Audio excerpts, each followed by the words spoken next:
Hello दोस्तों, welcome to your channel learn with Revant. यदि आप सरकारी कर्मचारी हैं या रिटायर्ड पेंशनर हैं तो प्लीज़ मेरे चैनल को सब्सक्राइब कीजिए। और यदि आप सरकारी कर्मचारी की कार्यशैली एवं तनख्वाह के बारे में जानना चाहते हैं तो प्लीज़ आप मेरे चैनल को सब्सक्राइब करना ना भूलिए। दोस्तों, आज का हमारा टॉपिक है job profile of a constable. सिपाही कांस्टेबल की जॉब प्रोफाइल कैसी है। मेनली पहले हम इसको 5 पॉइंट में समझेंगे डिफरेंट टाइप से।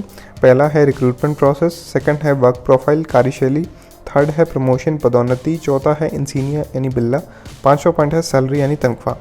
पहला पॉइंट है रिक्रूटमेंट प्रोसेस यानी भर्ती प्रक्रिया।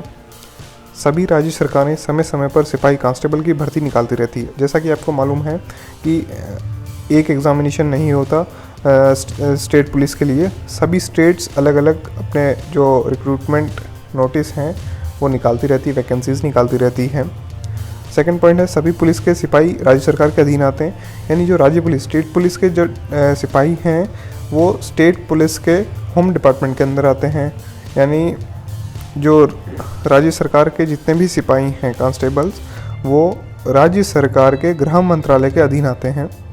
पॉइंट नंबर 3, राज्य सरकार के अनुसार योग्यता होती है। कई राज्यों में 10वीं पास एवं कई राज्यों में 12वीं पास विद्यार्थी सिपाही की भर्ती के लिए आवेदन कर सकते हैं।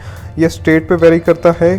कुछ राज्यों में 10वीं पास और कुछ राज्यों में 12वीं पास जो विद्यार्थी है वह कांस्टेबल सिपाही की भर्ती के लिए आवेदन कर सकते हैं। साल 2017 के बाद ज़्यादातर राज्यों में पहले लिखित परीक्षा देनी पड़ती है जिसमें MCQ प्रश्न पूछे जाते हैं। After year 2017 firstly you have to fight the written examination.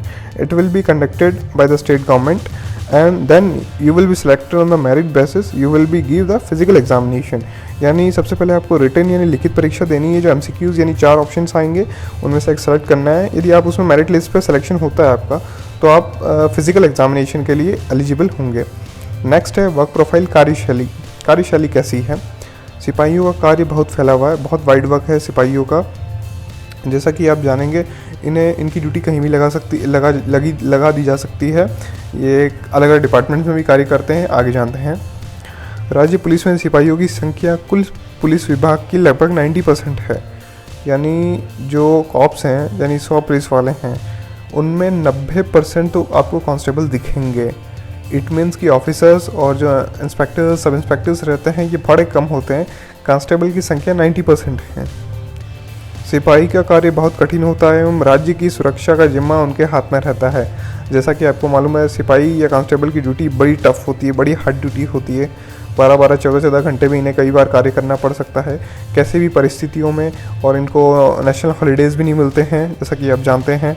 और राज्य की सुरक्षा का जिम्मा पूर्णतः इनके ऊपर ही रहता है। पुलिस के सिपाही को राज्य सरकार के पुलिस थानों के अलावा किसी भी विभाग में पदस्थापित किया जा सकता है। यानी जो पुलिस विभाग के सिपाही कांस्टेबल्स होते हैं उन्हें पुलिस थाना या कोतवाली के अलावा कई डिपार्टमेंट्स में उनको ट्रांसफ़र किया जा सकता है या पद स्थापित किया जा सकता है। जैसे ACB anti corruption bureau, SOG special organisation जो है और स्पेशल ऑर्गेनाइजेशन ग्रुप्स हो गए, CID क्राइम इन्वेस्टिगेशन डिपार्टमेंट्स हो गए। ट्रैफिक पुलिस में इनका ट्रांसफ़र हो सकता है। GRP very well known government railway police, उसमें भी इसका ट्रांसफ़र हो सकता है। ST/SC सेल, वुमेन सेल्स और कई अलग ऐसे जो विभाग हैं उनमें इनका समय समय पर तबादला या ट्रांसफ़र हो सकता है। सिपाहियों को किसी भी अधिकारी या किसी आम व्यक्ति की सुरक्षा को ध्यान में रखते हुए उनको गनमैन भी बनाया जा सकता है। This is a very important, you should to consider कि कांस्टेबल को गनमैन भी बनाया जा सकता है। किसी अधिकारी अफसर IAS IPS या कोई भी अधिकारी, कोई भी VIP या फिर किसी आम व्यक्ति जिसको सुरक्षा का खतरा है, जुडिशियल मजिस्ट्रेट के आदेश के अनुसार उन्हें गनमैन प्रोवाइड कर दिया जाता है जो कि कांस्टेबल होता है। थर्ड पॉइंट है प्रमोशन पदोन्नति। सिपाही का प्रमोशन पदोन्नति की भारत में बहुत धीमी प्रक्रिया है। जैसा कि आपको मालूम है कांस्टेबल के प्रमोशंस बहुत स्लो होते हैं, बड़े धीरे होते हैं। हर सिपाही का प्रमोशन 10 साल में होना चाहिए किंतु भारत में ऐसा नहीं है। जैसे कि आप ब्रिटेन में जाएंगे, when you will go to the Britain the cops of the Britain will recruited from the constable. There is no direct entry for the sub inspector, deputy SP और द सुपरिटेंडेंट पुलिस।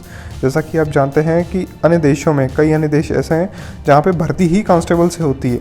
IPS का exam नहीं होता वहाँ पे, या state PCS का examination नहीं होता, या डायरेक्ट सब इंस्पेक्टर वहाँ पे रिक्रूट नहीं होते हैं। लेकिन इंडिया में अलग अलग जगहों पर अलग अलग एंट्रीज़ हैं। लेकिन सिपाहियों का प्रमोशन इस कारण भी बहुत धीरे हैं कि ये एज अ कांस्टेबल लगते हैं और इनका जो प्रमोशन है वो 10 साल में होना चाहिए, लेकिन ऐसा भारत में होता नहीं है। 10 साल की सेवा के बाद सिपाही प्रमोशन से हवलदार तो नहीं बन पाता। मोस्ट ऑफ द केसेस वो हवलदार तो नहीं बन पाता, यानी जो नेक्स्ट स्टेप रहती है कांस्टेबल की वो हवलदार रहती है। वो हवलदार तो नहीं, या जिसे हेड कांस्टेबल कहते हैं, हेड कांस्टेबल तो नहीं बन पाता, किंतु सरकार उन्हें 10 साल के पूरे होने पर हवलदार का वेतन देना शुरू कर देती है। यानी एक इंक्रीमेंट सरकार उनको दे देती है, जिसे हम सेंट्रल गवर्नमेंट में कहें तो MSCP कहते हैं, और कई राज्यों में 918 और 27 या 10-20-30 का रेशियो भी कहते हैं, कि आपकी 10 सेवा के बाद जो नेक्स्ट आपकी ग्रेड रहेगी उसके अकॉर्डिंग आपकी सैलरी चालू कर दी जाएगी। सिपाही अपने जीवन काल में अधिकतम प्रमोशन इंस्पेक्टर निरीक्षक के पद पर पहुंच सकता है, किंतु आज के समय में अधिकतम सिपाही पूरी सेवा के पश्चात भी सिपाही या फिर हवलदार के पद से सेना निवृत्त या रिटायर्ड हो जाते हैं।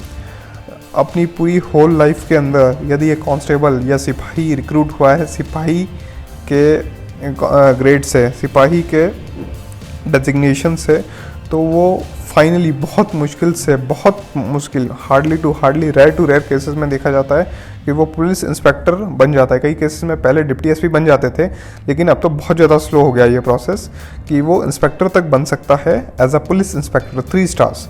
और यदि सब इंस्पेक्टर भी पहुंच सकता है, असिस्टेंट सब इंस्पेक्टर भी बन सकता है, लेकिन मोस्ट ऑफ द केसेस मतलब 80 to 90% केसेस जहाँ देखेंगे वहाँ पे वो रिक्रूट भी कांस्टेबल से होता है और रिटायर्ड भी कांस्टेबल या हेड कांस्टेबल बन के ही रिटायर्ड हो जाता है।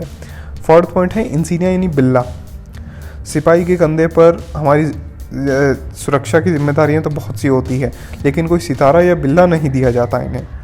और ये कुछ बिल्ला है, ये जो इनका जो कंधे पे जो रहता है, यहाँ पे ये जो देख रहे हैं आप ये स्ट्रिप, इस पे कई दफ़े ASI को सितारे रहते हैं, SI को सितारे रहते हैं, डिप्टी SP को सितारे रहते हैं, एडिशनल SP को भी सितारे अशोकसम रहते हैं, लेकिन इन्हें कुछ नहीं दिया जाता।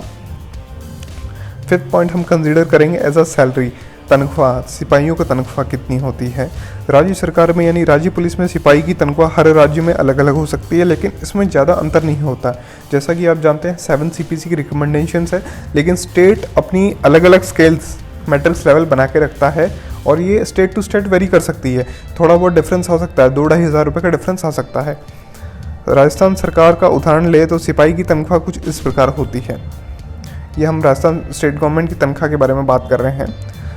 सिपाही की पहले वर्ष या नियुक्ति के समय तनख्वाह, यानी सिपाही रिक्रूट हुआ आफ्टर ट्रेनिंग, जब पहले वर्ष जब वो ज्वाइन करता है एज अ पुलिस डिपार्टमेंट, तो उसकी तनख्वाह या सैलरी कुछ इस प्रकार रहेगी। मैट्रिक्स लेवल 7 CPC राजस्थान का लेवल 5 में उसको मैट्रिक्स में दिया जाएगा। ग्रेड पे 2400, जैसा कि आपको मालूम है ग्रेड पे मैं पहले भी वीडियो बना चुका हूँ। ग्रेड पे अब सैलरी में इंक्लूडेड नहीं है 7 CPC की बाद में, बस आपको एक ग्रेड दिया है 2400 रुपये का।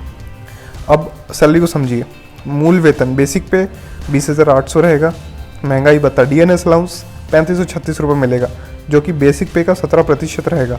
12% जुलाई में था, अब अक्टूबर में 17%, 5% का हाइक आ रहा है, तो 17% हो जाएगा। Then CCA city compensatory allowances 320 in the big cities and double will be in the capital cities. फिर WA washing allowance 75 rupees Rajasthan state government देती है। मेस अलाउंस 2000 कर दिया है राजस्थान स्टेट गवर्नमेंट ने। हार्ड ड्यूटी अलाउंस लगभग 2000 के आसपास रहता है। HRA house rent allowance minimum 1800 है, चाहे कोई सी भी शहर में हो। और हाउस रेंट अलाउंस को समझने के लिए आपको एक मेरा वीडियो देखना पड़ेगा, उससे आप बिल्कुल पूरा डीप में समझ सकते हैं हाउस रेंट अलाउंस कौन से शहर में कितना मिलता है, हर शहर का बता रखा है, किस अफसर या किस अधिकारी को कितना मिलता है, तो वो भी आप देख सकते हैं। मैं डिस्क्रिप्शन में उसकी लिंक डाल दूंगा। नेक्स्ट ग्रॉस सैलरी उसकी बनेगी 30,531 रुपये, और it can be different from state to state, ये वेरी कर सकता है स्टेट टू स्टेट में। और 30,500 के आसपास इसी का लगभग एवरेज जो सैलरी है कांस्टेबल की, वो ग्रॉस सैलरी यही रहेगी। और 2-3 हज़ार की रिडक्शन के बाद में इन हैंड सैलरी 25, 27, 28 हज़ार रुपये हो सकती है। थैंक यू दोस्तों। यदि आपको मेरा वीडियो अच्छा लगा तो प्लीज़ लाइक कीजिए और कमेंट करना ना भूलें, शेयर भी कीजिए मेरे वीडियो को। और नेक्स्ट वीडियो में head constable then assistant sub inspector के बारे में लेके आऊँगा बहुत जल्द, तो प्लीज़ चैनल को लाइक कीजिए। Thank you.